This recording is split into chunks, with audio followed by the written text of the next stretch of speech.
বন্ধুরা, গ্রামের মেয়ে আমি তোমাদেরকে মৌচাক কাটানো শেয়ার করব না, তা কি কখনো হয়? মামার বাড়িতে এসেছি তো মামা বলল চল মৌচাক কেটে আসি। দেখো এখানে এটা বুলেন ধরাবে, তো বুলেনটাকে আমার মামা নিয়ে নিয়েছে। এখন যাচ্ছি মৌচাক কাটতে। চলো আবার গাছের ধারে গিয়ে তোমাদেরকে দেখাবো।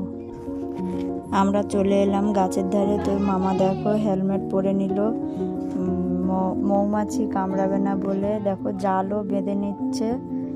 জালটা বাঁধার পরে মামা গাছে উঠে যাবে, তারপরে তোমাদেরকে দেখাবো যে কি করে মৌচাকটা কাটবে। ওই দেখো মৌচাক, দেখো কত গাছের মাথায় দেখো তেঁতুল গাছে মৌচাকটা করেছে। তেঁতুল গাছটা কিন্তু খুবই বড়, দেখো। তাই কবাসি বেয়ে মামা উঠে গেছে। আমাকে বললো যে বুলেনটাকে আমার কাছে দে মানু।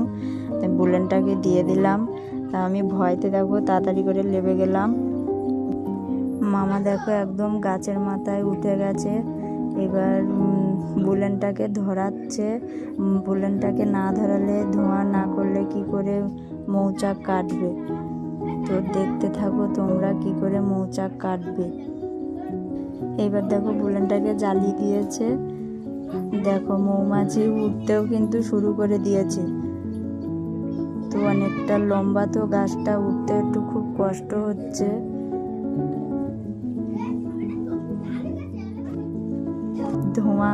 ধোঁয়া দিচ্ছে, দেখো কি করে ধোঁয়া দিয়ে কেটে নেওয়া হয়ে গেছে। তো বাড়িতে এসে তোমাদেরকে মধু দেখানো। আমার বড় মেয়ে দেখো খুবই কিন্তু সাহস, আমার মেয়ের খুবই কিন্তু সাহস। দেখো কি করছে, দেখো মৌমাছি কিন্তু উঠছে, তাও দেখো সে ওর দাদু মৌচাক কেটে এনেছে। তো মধুগুলোকে কি করে বের করছে সেইটা দেখো শুধু।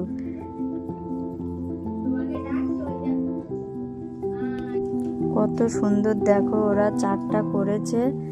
মধুগুলো দেখো কি সুন্দর হয়ে আছে। দেখো আমার মামা দেখো মৌচাকগুলোকে কিরকম করে চাপ দিচ্ছে আর মধুগুলো বেরিয়ে যাচ্ছে।